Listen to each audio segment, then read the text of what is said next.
సార్వత్రిక ఎన్నికలను పారదర్శకంగా నిర్వహించేందుకు ఈసీ కసరత్తు చేస్తోంది. పోలింగ్ నిర్వహణకు భారీగా దళాలు అవసరమవుతాయని భావిస్తున్న అధికారులు కేంద్రం నుంచి తగినంత మంది రానట్టయితే ఏం చేయాలనే దానిపై దృష్టి సారించారు. వీడియో కెమెరాలు అందుబాటులో లేని పోలింగ్ కేంద్రాల్లో మొబైల్ ఫోన్లనే కెమెరాలుగా వినియోగించనున్నారు.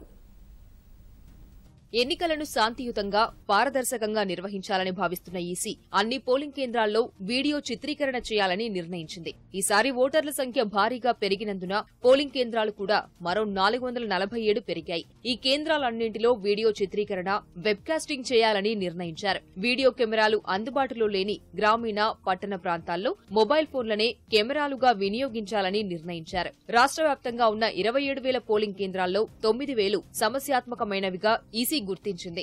ఈ ప్రాంతాల్లోనే మొబైల్ వీడియోల ద్వారా పోలింగ్ చిత్రీకరించనున్నారు. మారుమూల గిరిజన ప్రాంతాలతో పాటు అంతర్జాల సౌకర్యం లేని చోట వెబ్కాస్టింగ్ నిర్వహించేందుకు ఇబ్బందులు తలెత్తుతున్నాయి. ఈ ప్రాంతాల్లోనూ మొబైల్ ద్వారా వీడియోను చిత్రీకరించనున్నారు.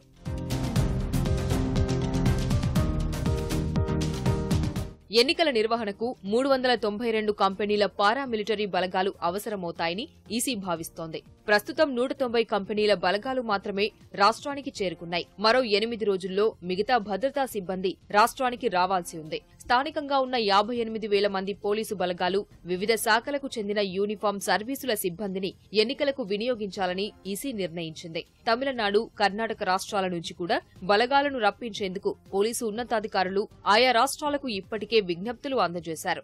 గత ఎన్నికలకు తెలంగాణ నుంచి 25,000 మంది పోలీసు సిబ్బంది బందోబస్తుకు హాజరయ్యారు. ఈసారి తొలి దశలోనే తెలంగాణలోనూ లోక్సభ నియోజకవర్గాల ఎన్నికలు ఉన్నందున అక్కడి నుంచి బలగాలు వచ్చే అవకాశం లేదు. ఈ నేపథ్యంలో కేంద్రం పంపే బలగాల కోసం రాష్ట్ర ఎన్నికల సంఘం ఎదురు చూస్తోంది. అంతగా ఇబ్బందులు లేని శాంతియుత పోలింగ్ కేంద్రాల వద్ద ఆయుధాలు లేని భద్రతా సిబ్బందిని మోహరించి మొబైల్ ఫోన్ల ద్వారా వీడియో చిత్రీకరించాలని ఈసీ భావిస్తోంది.